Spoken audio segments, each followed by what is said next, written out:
Señoras y señores, muy buenas noches y bienvenidos a esta nueva edición de Galicia Opina. En tiempos de crisis como los que vivimos actualmente, la cultura y las artes parecen para muchos un verdadero lujo. Para los administradores públicos es muy tentador recortar en un aspecto de la vida que no parece prioritario. Sin embargo, la cultura y las artes también se pueden concebir como una industria que genera puestos de trabajo y produce riqueza. Para hablar de las industrias, del estado de las industrias culturales en Galicia, hemos invitado esta noche al secretario general de Cultura, don Anxo Lorenzo. Muy buenas noches. ¿Qué tal? Buenas noches. Gracias por aceptar la invitación de Galicia Opina y bienvenido a esta casa, Popular Televisión. Encantado, gracias a la invitación vosa y encantado de estar aquí. Muy bien, y como siempre me acompañan en esta mesa 4 profesionales del mundo del periodismo y de la comunicación. Al lado del secretario general está José Antonio Constela, experto consultor. Muy buenas noches, José Antonio, bienvenido. Muchas gracias. En el otro extremo de la mesa nos acompaña una vez más el subdirector del periódico El Correo Gallego. ¿Qué tal, Caetano? Muy buenas noches. Moitas grazas tamén. Y a su lado, pues 2 periodistas colaboradoras ambas de este programa desde hace ya mucho tiempo, María Méndez, buenas noches. Buenas noches, Carla, gracias. Y Ana Peón. Buenas noches, Ana, bienvenida. Señor Anxo Lorenzo, usted lleva desde principio de año, más o menos, ¿no?, al frente de la Secretaría General de Cultura, después de haber liderado un proyecto complicado como era la implantación del decreto del gallego en la Secretaría General de Política Lingüística. El sector de la cultura es un sector complicado, es un sector también muy dependiente de las ayudas públicas, pero bueno, como muchos otros, como puede ser pues el naval o otros sectores, pero en tiempos de crisis, cuando llega el momento de priorizar, de decir en qué me voy a gastar los dineros, ¿cómo es posible mantener una política cultural? ¿Cómo es posible mantener una inversión en política cultural? Bueno, efectivamente, o sector cultural é un sector ni máis complicado menos que outros, é un sector moi diverso, con subsectores moi diferentes en canto ás súas necesidades e a súa situación, non? E entón, nese sentido, que hai que ter moi claro o diagnóstico que é a situación e identificar moi ben eses diferentes subsectores da cultura, non?, para poder entender cales son a súa situación, as súas necesidades. Non creo que, xa o comentabas ti, non creo que o sector da cultura, que en xeral a cultura sexa máis dependente ou menos dependente das axudas públicas do outro sector. Non lo decía en un tono peyorativo, efectivamente. Yo soy partidaria de que el Estado tiene que hacerlo, es una obligación. E ademais, se examinamos o que son as axudas públicas a outros sectores industriais ou outros sectores sociais, vemos que hai axudas por todos os lados. E é normal, ademais, porque os Estados, as administracións, necesitamos apostar por sectores concretos que animen a economía, que reactiven o emprego, que sexan sectores productivos, e aí temos que facelo pues, a través das ferramentas que nos dá pues, a súa subvencións, axudas, etc. Non? Entón, nesse sentido, a cultura non é un sector máis dependente das axudas públicas que a outros sectores, non, da nosa economía, da nosa sociedade. A ver, eu vexo a cultura como un sector estratégico, igual que a automoción, ou igual que a pesca, ou igual que outros sectores que temos na sociedade galega. E o goberno tamén o entende así. Outra cousa é que nestes momentos, estes anos que levamos que estamos reaxustando programas, gastos, etc., o sector da cultura, igual que outros sectores, necesitamos tamén ter que redimensionalos, pois porque non hai máis disponibilidade de fondos públicos, non? E ao mesmo tempo que concretamos cales deben ser as prioridades, non, de gasto, cales deben ser as políticas que poñamos en marcha, tamén ao mesmo tempo necesitamos no ámbito da cultura, igual que en outros sectores, pero na cultura máis aínda, transmitirlle á sociedade, transmitirlle aos subsectores que forman parte da cultura a necesidade de que teñan unha visión industrial. Un pouco esa sería unha idea de traballo clara, é dicir, que as industrias culturais, que non é un invento noso, nin é un invento de agora, isto é evidentemente un discurso e unha práctica que vende atrás. O sector cultural debe verse en case todos os casos como unha parte da industria galega, da industria cultural. E nesa clave temos que ser capaces de buscar os elementos de colaboración e as sinerxías que podamos establecer entre o público e o privado para axudar ao desenvolvemento das industrias culturais. ¿Cuáles son en este momento para usted las prioridades en materia de inversión pública en el ámbito cultural? ¿Cuáles serían esas prioridades de las que hablaba? No, prioridades de atender hai moitas. A ver, hai moitos sectores que necesitan, dentro do ámbito da cultura, que necesitan unha atención especial, unha atención moi concreta. Necesitamos, por suposto, atender o sector audiovisual, que é un sector que crea emprego, é un sector que ten unha proxección fora de Galicia moi importante e que ten ademais unha posibilidade de exportación e de proxección exterior moi forte. Necesitamos atender as artes escénicas, porque as artes escénicas se cadra ten menos proxección exterior, pero sí que ten unha importancia capital dentro de Galicia, porque é un dos elementos que forma parte da nosa cultura en todos os lados, concellos, é dicir, que as artes escénicas chegan a todas as partes de Galicia e necesitamos tamén apoialas. Por suposto, o sector do libro, é dicir, o que é a lectura, o libro a lectura, ese é un sector que é industria, pero que tamén é unha parte moi importante do noso ser, en fin, de alguma maneira da nosa configuración de Galicia como que somos neste momento. Bueno, estou indo por sectores así un pouco máis concretos, pero bueno, hai un proxecto que para nós é un proxecto prioritario, que engloba moitos elementos e que ten que ver en xeral coas industrias culturais, que é a Cidade da Cultura. O proxecto da Cidade da Cultura é un proxecto que estamos nun proceso de consolidación dese tremendo proxecto en termos de equipamento arquitectónico, equipamento cultural, e que agora mesmo a idea é darlle unha visibilización e un asentamento a partir dun plan estratégico que presentaremos nas próximas semanas. Nas próximas semanas? Nas próximas semanas, sí. Bueno, isto eu ás veces teño dito das próximas semanas, pero as próximas semanas pode ser un mes, 2 meses, quer dizer, non, vai ser nas próximas semanas cando presentemos o diseño do que debe ser esa Cidade da Cultura nos próximos 6-7 anos, un pouco é a idea que temos. ¿Y ese plan estratégico prevé el remate de la obra? Es decir, en este momento es una obra que está inacabada, que están paralizados los trabajos. ¿Usted cree ese plan estratégico contempla la posibilidad de que todos los edificios se rematen? O plan estratégico vai presentar unha estrategia para os 4 edificios que están, bueno, que a partir do mes que ven estarán xa totalmente en marcha e totalmente funcionando. Os 2 edificios que faltan, o presidente xa anunciou, incluso repetiu hai poucos días, que será o próximo goberno de Galicia, na próxima legislatura, que toma unha decisión de que facer. Este goberno o que fixo foi paralizar eses 2 edificios ata 2014, cun importante aforro. En un acto de priorización, non? Está claro. Eso efectivamente foi unha priorización no ámbito da Cidade da Cultura, porque considerábamos que o aforro que conseguíamos con eses 2 anos de paralización ia permitir facer outras cousas dentro do ámbito cultural.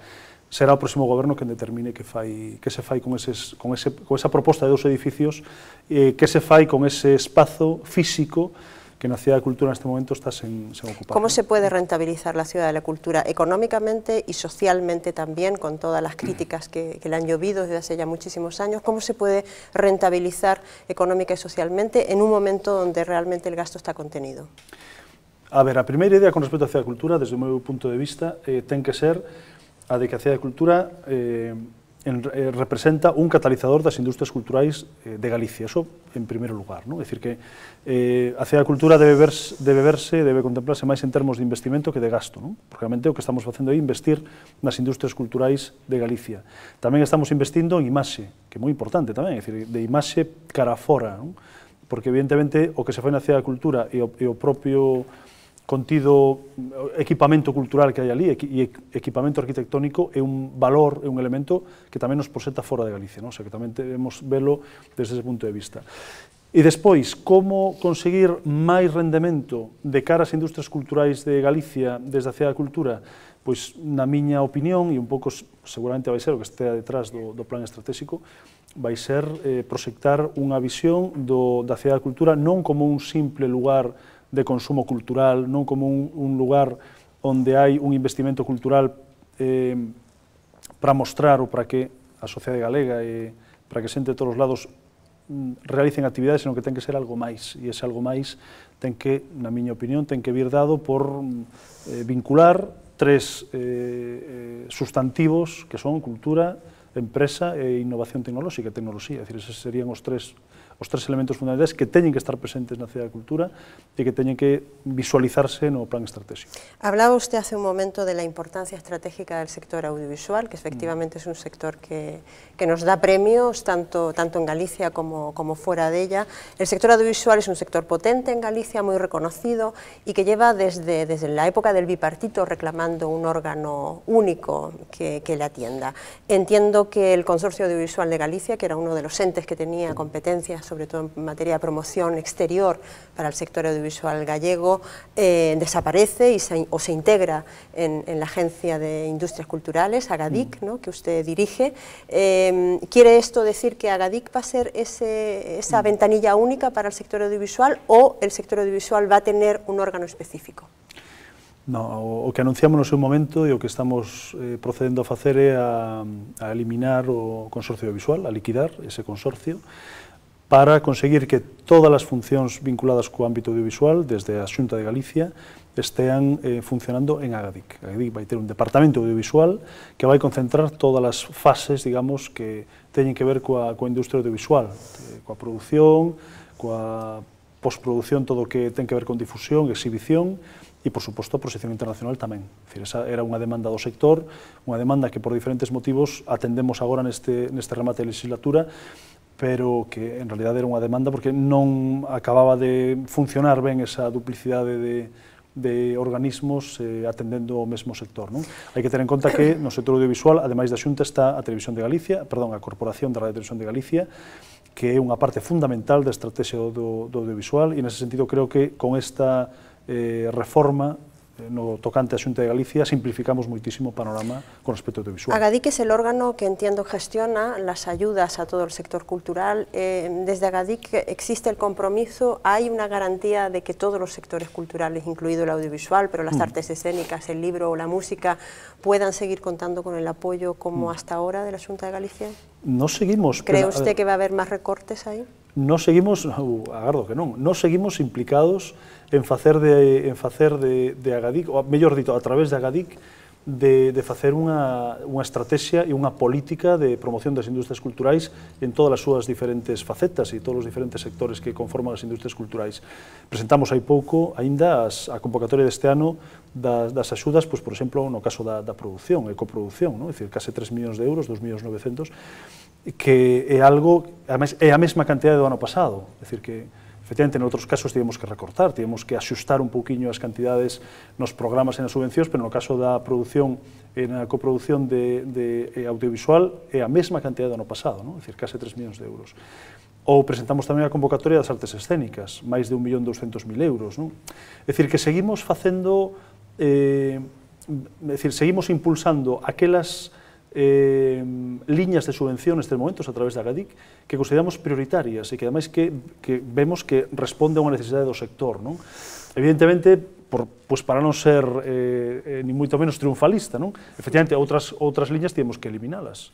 Caso das axudas a guión, por exemplo, a guións orixinais, pero que non podemos atender todo. Entón, nese caso, a formulación que facemos é, este ano non, vemos a ver se o ano que ven, no ano 2013, podemos incluir no orzamento unha liña que vaya dirixida ao tema de guións, pero bueno, a cambio diso, por exemplo, nesta convocatoria que acabamos de facer agora pública, facemos unha nova convocatoria que é para festivais de teatro musicais, 200 e pico mil euros, é dicir que, digamos que un pouco as prioridades temolas claras, non podemos atender a todo, pero sí que creemos que estamos atendendo e podemos atender aquilo que é máis sensible e aquilo que nestes momentos está garantindo un certo nivel de postos de traballo, por lo tanto, de riqueza. Señor Lorenzo, estamos a unos días tan solo del día del 17 de mayo, Día das Letras Galegas.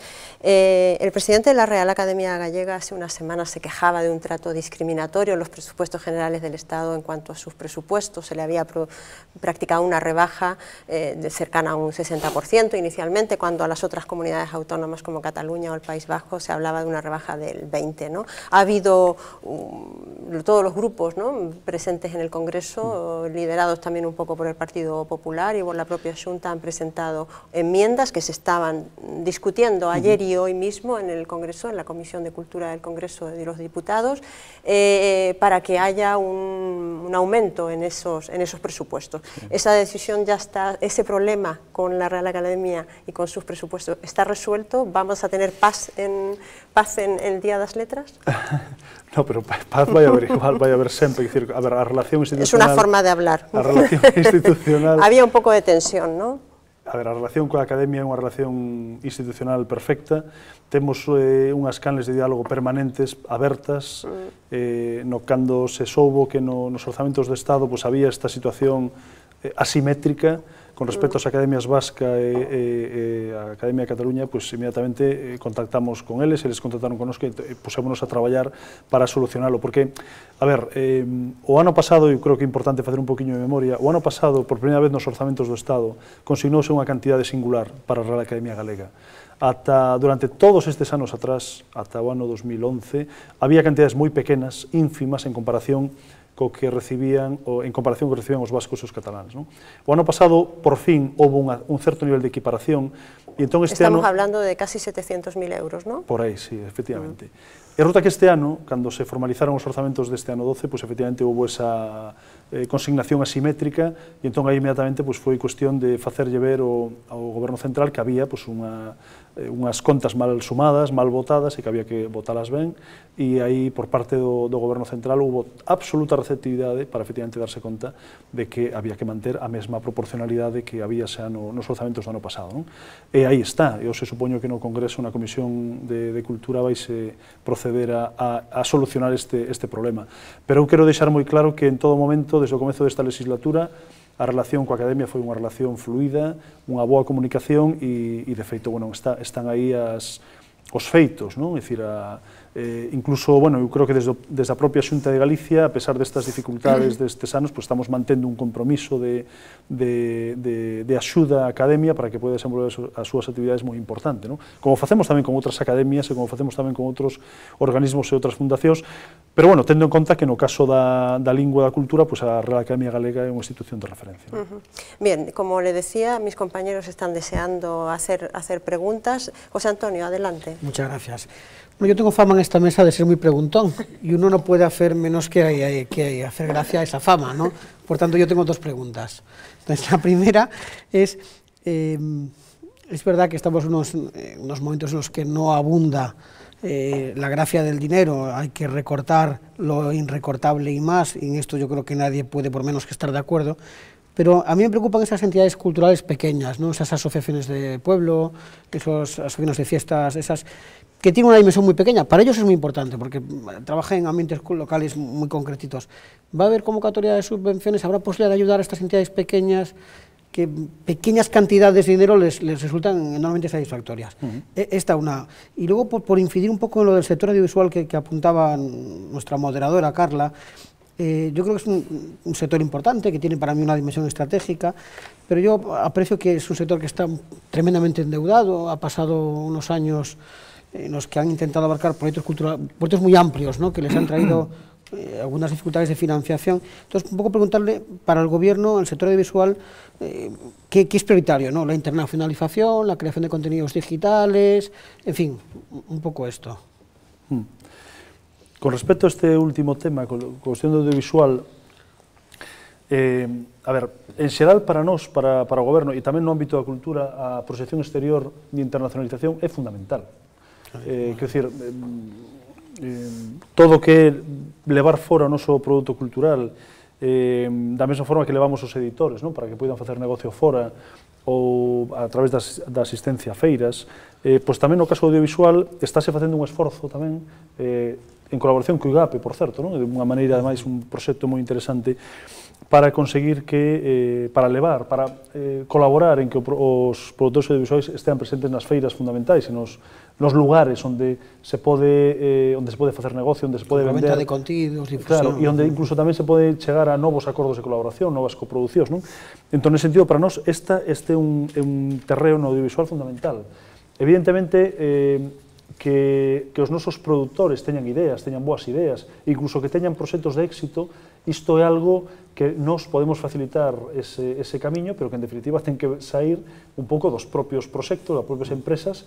Temos o caso das Rugas, por exemplo, é dicir, dun proxecto pequeno, e que resulta que cunha axuda por parte tamén da Xunta e da Televisión, que consegue un éxito absolutamente tremendo. Ben, pois un pouco a nosa idea é que ese tipo de proxectos que vai seguir habendo, que nos consigamos da nosa man axudarlles a visibilizarse fora e a estar presente en todas as feiras, todos os mercados onde debe haber unha presencia sustantiva dese tipo de produtos.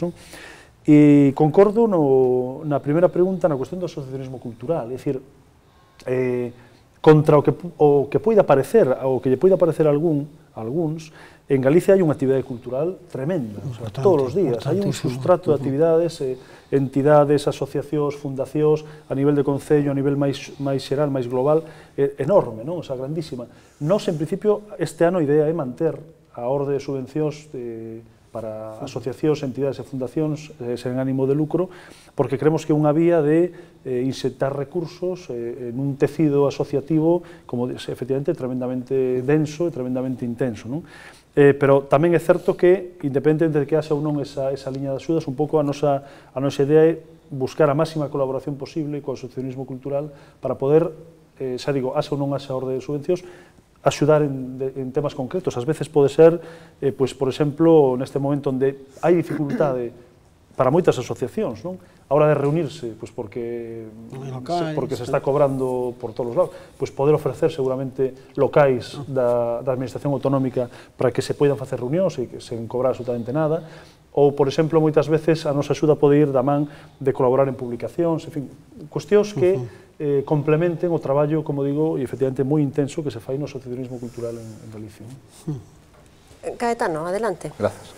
Ten vostede sona, señor Lorenzo, de manter unha sintonía especialmente boa co presidente Feijóo, e tamén ten sona de bombeiro eficaz nun sector complicado neste país, primeiro coa lingua e agora coa cultura. Permítame que lle faga unha pregunta que se sae un pouco do institucional, da súa labor no goberno, que lla fixen hai algo máis dun ano a título privado e que me parece interesante que nos faga algunha reflexión públicamente. Entra dentro dos seus plans dar o salto á política activa vía listas do Partido Popular nas próximas eleccións autonómicas, ou vaime decir vostede o políticamente correcto de que iso depende do presidente? Por suposto, que che vou dicir? Punto 1, iso depende do presidente. Punto 2, eu non son un político, o seu son un sentimento... profesor. Non, eu son un profesor universitario que por razóns de casualidade está en política, pero non, síntome profesor universitario e cando remate a legislatura, o compromiso era para a legislatura e despois, evidentemente, eu volvo para a miña casa, non? Así que, absoluto. Pero, por outra banda, eu non fago listas, efectivamente, eu ainda non... Moi ben. E se lle ofreceran, perdón? Se ofreceran que? Se lle ofreceran entrar nas listas? Non. Eu, repito, son profesor universitario e ainda non teño... Non é excluyente la condición de ser profesor como la de ser político, quero dicir. No, xa sei, pero xa estamos diciendo dentro. Como se non fueran compatibles. No, ao mesmo tempo non, que un dá clase e un dedicas a política, o sea que non, en principio non entra dentro das miñas, do meu horizonte inmediato. Sí, el presidente Núñez Feijóo ha hecho ya un anuncio formal de la segunda fase de adelgazamiento de la administración, ¿no? Con un importante recorte de instituciones, fundaciones, etcétera. Por lo que tengo entendido hasta ahora no se sabe exactamente a qué fundaciones ha afectado, sobre todo en su ámbito, ¿no? En el que usted gestiona, que es el de la cultura. Pero, sin embargo, lo que ha sorprendido en los últimos días ha sido que, a pesar de esta política, sin embargo, ustedes asumen la gestión de la Fundación Camilo José Cela, que evidentemente no creo que haya mucha gente que la ponga en entredicho, dado el personaje que es, y es el único Nobel gallego, y evidentemente, en fin, de la conveniencia de hacerse con eso, pero ¿no hay un poco de, digamos, contrasentido en la política que se está llevando a cabo? A ver, a Fundación Camilo José Cela é unha fundación de referencia para Galicia, non? Por ser, efectivamente, levar o nome do único premio Nobel en Galicia e, en fin, e ademais unha fundación de certo arraigo local, non? en Padrón. Que é un problema, perdón, na pregunta, que é un problema nestes momentos para a Xunta tamén, non? Porque parece que Padrón mostra as súas reticencias ao traslado. A ver, non hai ningún traslado, a ver, o que hai é unha conversión dunha fundación que era privada a unha fundación de interese público, non? Sí, pero él habla del traslado de los fondos a la Ciudad de la Cultura, ¿no? A ver, tranquilidade, non hai ningún traslado de fondos. O alcalde, o Concello de Padrón sabe que por aí non vai haber ningún problema. Calma, padroneses. Estás nun proceso de digitalización de fondos a través dun convenio coa Cidade da Cultura, pero esa digitalización non implica traslado de fondos, é dicir, que neste momento estamos digitalizando, estamos, por tanto, reduplicando materiais, que queda unha copia na Fundación e outra na Biblioteca de Galicia, pero por aí non vai haber ningún problema. Que pasa? Que, bueno, unha fundación que tiña un problema había que resolvelo e, evidentemente, a mellor fórmula para resolvelo é facer desa fundación unha fundación de interese público onde a Xunta está no padroado e unha fundación... Era un problema económico, disculpe. Era un problema, bueno, de xestión que efectivamente había que solucionar, non? Entón, unha vez que pasa a ser unha fundación de interese público, vai ser tratada como calquera fundación de interese público, coa presenza no padroado da Xunta, e evidentemente o que esa fundación vai ter que facer, como todas, é ter un rigor a hora de dedicar os recursos ás súas actividades, unha fundación que vai ter uns ingresos, que vai ter uns gastos, e iso ten que estar equilibrado. Esa é a misión da Xunta de Galicia, neste caso, e en calquera outra fundación na que está na Xunta no padroado. É dicir, que haxa equilibrio en ingresos e gastos, que se fan as actividades que se prevén cada ano, e xa está. E ya sabe usted que fundaciones le va a afectar ese adelgazamiento, ese recorte? Fundacións, a ver, en Galicia hai moitas fundacións, e hai fundacións nas cales hai algunhas que teñen uns ingresos máis ou menos claros, outras máis difíciles. Hai fundacións coas cales a Xunta ten convenio e outras coas que non ten convenio ou ten un convenio moi pequeno, non? Evidentemente, nestes momentos non está en cuestión o sistema de fundacións que temos en Galicia, non? Tendo en conta, como digo, que realmente das fundacións que hai en Galicia registradas, das que a Xunta ten, ademais, esa supervisión e das que reciben axuda para actividades hai moi poucas, quer dizer, que son moi pouquiñas en comparación con todas as fundacións que hai en Galicia, non? Así que, bueno, habrá que ver que facemos. Ana, sí, boas noites. Este ano o Día das Letras Galegas está dedicado á figura de Paz Andrade e tamén este ano conmemórase o centenario de Celso Emilio Ferreiro. En que está traballando a Xunta para estas dúas conmemoracións? A ver, no caso de Valentín Paz Andrade, como ben sabedes, é a Real Academia Galega quen determina, non? Que a quen se dedica cada ano ás letras galegas. A Xunta o que fai é sumarse a esa homenaxe, a esa cantidad de actividades que se realizan para intentar axudar a Academia a darlle máis profundidade, máis proxección social ás actividades alrededor da figura homenaxeada. No caso de Celso Emilio Ferreiro, un caso diferente, porque temos un mandato do Parlamento que no último trimestre do ano pasado aprobou unha declaración instando con motivo do aniversario dos 100 anos do nacemento de Celso Emilio, instou a Xunta a programar un conxunto de actividades que conmemorasen eses 100 anos e que volvesen poñer, digamos, en circulación, a difundir socialmente a figura do autor de Celanova, non? É dicir, que son un pouco diferentes as dúas celebracións. Nas dúas a Xunta está plenamente implicada, estivo desde o primeiro día do ano implicada en conseguir o máximo acordo posible para colaborar un pouco entre todos, non? É dicir, para poder facer tanto as actividades sobre Valentín Paz Andrade como as actividades alrededor de Celso Emilio Ferreiro que tivesen o máximo éxito posible, non? Entón, máis ou menos, nos dous casos facemos unha estrutura de actos, de actividades moi parecida, non? Por exemplo, temos actividades vinculadas cos centros educativos, non? É dicir, con todo o que é o ámbito da educación, non? Entón, nos dous casos temos exposicións itinerantes que se están movendo por toda Galicia para levar exposicións, ademais, nas cales hai unha parte tecnolóxica, unha parte audiovisual sempre importante, para que o alumnado coñeza, o alumnado dos centros educativos coñeza as dúas figuras, non? No caso de Celso Emilio Ferreiro, por exemplo, temos tamén actividades que teñen que ver coa edición de materiais de libros conmemorativos, non? Libros enfocados cara ao público máis novo, ou materiais xa de outro tipo. No caso de Celso Emilio Ferreiro, por exemplo, o que fixemos foi colaborar para a publicación, para a reedición da poesía, non? De Celso Emilio Ferreiro, por exemplo, non? Ou outra actividade que facemos, tamén no caso de Valentín e no caso de Celso Emilio Ferreiro, é a proxección exterior, non? É dicir, aproveitando esa rede que hai xestionada pola Secretaría de Política Lingüística de Acción Exterior, de lectorados e de centros de estudos galegos, pois promovemos que neses lectorados, neses centros de estudos galegos, que hai prácticamente case en 40 lugares fora de Galicia, pois tamén que haxa unha dinámica de traballo e de recitais e de coñecemento e recoñecemento ás dúas figuras homenaxeadas neste ano. E despois, outro exemplo máis, tamén importanos sempre a vertente tecnolóxica e a vertente de internet, é dicir, que hoxe en día calquera celebración deste tipo ten que contar cun espazo virtual, cunha conmemoración virtual, digamos. E nos dous casos colaboramos, no caso de Valentín Paz Andrade coa familia e con Industrias Pesqueras, para poder ter a página web de Valentín Paz Andrade desde case primeiro de ano dispoñible, como tamén colaboramos coa Fundación Celso Emilio Ferreiro para realizar ese web sobre Celso Emilio Ferreiro, un web que ademais o que está facendo é concentrar, recoller toda a información de actividades que se realizan ao longo de toda Galicia e fora de Galicia, que son moitísimas, por certo, unha enorme cantidad de actividades que se están facendo por parte de todo tipo de entidades alrededor da figura de Celso Emilio Ferreiro. É dicir que, repito, o que intentamos sempre nestes casos é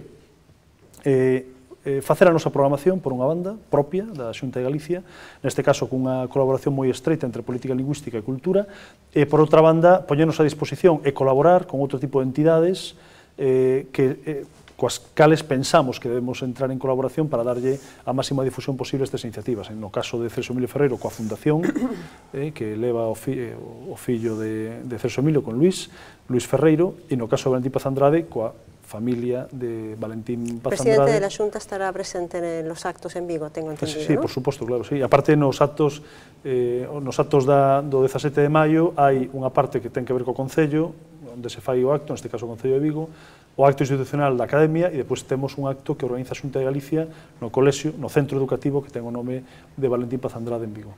Señor Lorenzo, muchísimas gracias por su participación en Galicia Opina. Espero verle dentro de un tiempo otra vez aquí. Seguiremos hablando de cultura. Muchas gracias. Buenas noches. Pues moitas grazas a ti, a vos, e moitas grazas as preguntas e este intercambio de pareceres que tivemos ocasión de realizar agora. Gracias.